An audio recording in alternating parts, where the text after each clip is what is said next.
प्यारे सज्जन, जब तक हमें नामदान नहीं मिला होता, हमारे मन में नामदान लेने की बहुत ही ज़्यादा इच्छा होती है। हम खूब सेवा करते हैं, हम कोई भी सत्संग नहीं छोड़ते ताकि हमें भी नामदान प्राप्त हो सके। हमारा पूरा का पूरा ख्याल नामदान लेने पर ही टिका होता है कि कब हमें नामदान मिले और कब हम भजन सिमरन का अभ्यास करें। लेकिन जब हमें नामदान मिल जाता है तो क्या होता है कि हम तो उसके लिए वक्त ही नहीं निकाल पाते। जो कि हमने सद्गुरु से नामदान लेने के वक्त वादा किया होता है कि अपने वक्त से हम 1 घंटे का समय अवश्य ही निकालेंगे और आपका भजन सिमरन अवश्य ही करेंगे।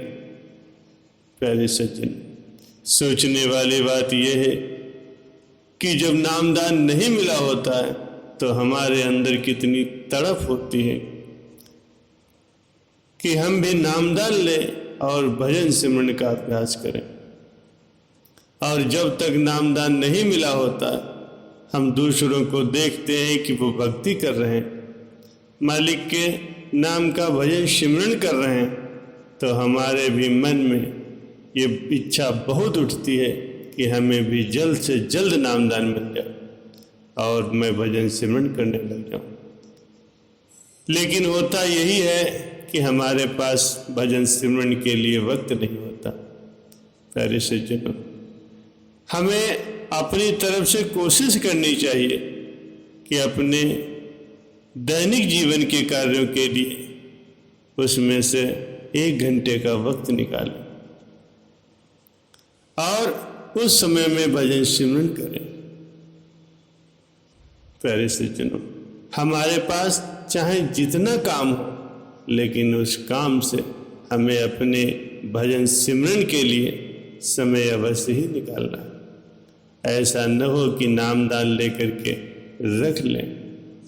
जिस तरह से टिकट लेकर घर में रखने से कोई फायदा नहीं होता, इसी तरह नाम लेकर के रखने से भी कोई फायदा नहीं मिलेगा जब तक कि समय निकाल कर उसको भजन सिमरन में नहीं लगाया जाएगा। प्यारे सज्जनों, जब भी हमें संत सद्गुरु नाम दीक्षा देते हैं, भजन सिमरन का तरीका बतलाते हैं, तो सिमरन के साथ साथ ध्यान करने का भी हुक्म देते हैं। ध्यान करने का क्या मकसद होता है?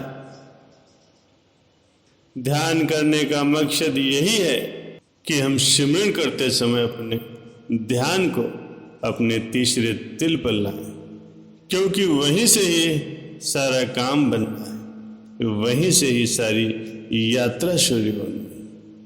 सिमरन करते करते सत्संगी को अपने ध्यान को किसी खास जगह पर टिकाने के लिए ध्यान की आवश्यकता पड़ती है। हम सभी जानते हैं कि सोचना और ध्यान करना ये हमारे मन की संभावित आदतें हैं। हम इन्हीं आदतों का फायदा उठाकर इसे सिमरन में ध्यान में लगाते हैं। इन दोनों आदतों को, जैसे कि सिमरन करना, सद्गुरु के स्वरूप का ध्यान करना, इन दोनों ही आदतों का फायदा उठाकर भक्ति में लगाकर परमात्मा की ओर यात्रा करने लगते हैं। सद्गुरु के स्वरूप का हम ध्यान इसीलिए करते हैं क्योंकि हम परमात्मा से मिलना चाहते हैं और सद्गुरु ने स्वयं भक्ति करके परमात्मा के साथ मेल मिलाप कर लिया होता है। और सद्गुरु ही एक ऐसे हैं जिनका ध्यान करना हमारे लिए सबसे अच्छा है।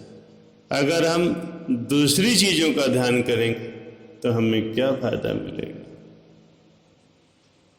पेड़ पौधे या किसी पत्थर या किसी फूल का ध्यान, मान लीजिए किसी भी चीज़ का अगर हम ध्यान करते हैं तो इससे हमें कुछ भी हासिल होने वाला नहीं।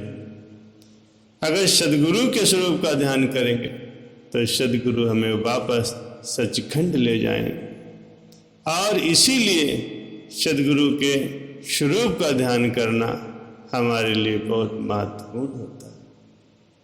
इसी से ही हमारा भजन सिमरन बनता है, इसी से ही आंतरिक यात्राएं हमारी होती हैं।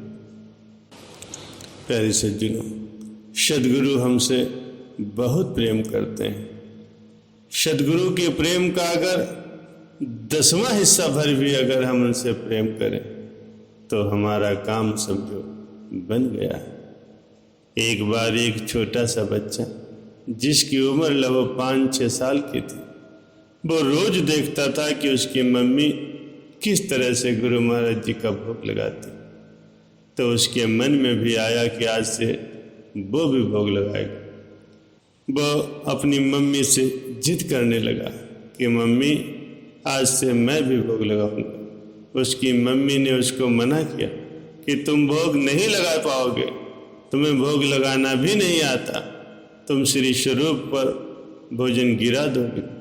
तो बच्चे ने कहा नहीं, मैं नहीं गिराऊंगा। उसने जिद की और मम्मी से थाली ले ली। उसकी मम्मी वहाँ से चली गई।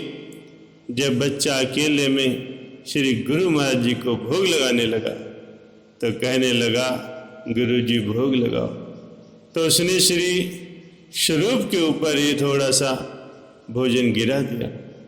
उसने उसे साफ करने की कोशिश की मगर वो साफ नहीं हुआ। तो वो श्री स्वरूप को उठा करके वाशरूम में ले गया और वहाँ पर नल खोलकर उसे साफ करने लगा।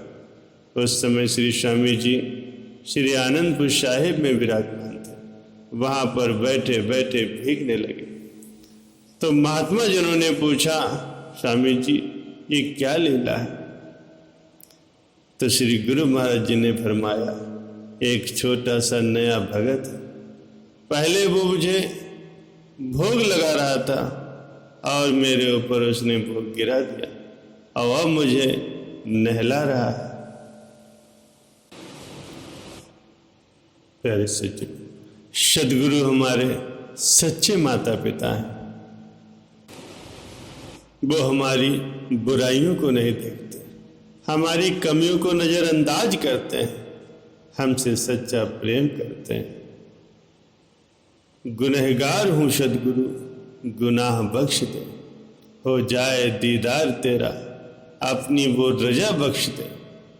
दूर न हो आप आँखों से मेरी, तुझे देखने वाली है मेरे सद्गुरु जी, वो नजर बख्श दे।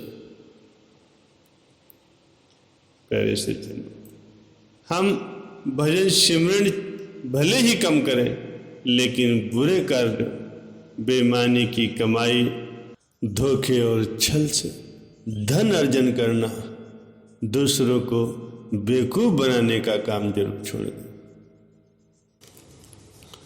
क्योंकि भजन सिमरन की कमी तो किसी न किसी समय पूरी हो सकती, लेकिन ठगी, छल, कपट ये परमार्थ की जड़ ही काट देते हैं। इसीलिए सदैव सच्चाई और ईमानदारी से अपने जीवन का निर्वाह चलाओ। किसी के साथ भी छल और धोखा मत करो। सद्गुरु पर यकीन करना सीखो। शक तो सारी दुनिया करती है। जिंदगी जब देती है तो एहसान नहीं करती, और जब लेती है तो लिहाज नहीं करती। दुनिया में 2 पौधे ऐसे हैं जो कभी मुरझाते नहीं, और अगर मुरझा गए तो फिर इसका कोई इलाज नहीं। पहला है निस्वार्थ प्रेम और दूसरा है अटूट विश्वास। इसलिए सद्गुरु पर अटूट विश्वास बनाए रखो, उनकी आज्ञा मौज में चलो। इससे तुम्हारा ये जीवन भी सुखपूर्वक व्यतीत होगा और परलोक भी समझ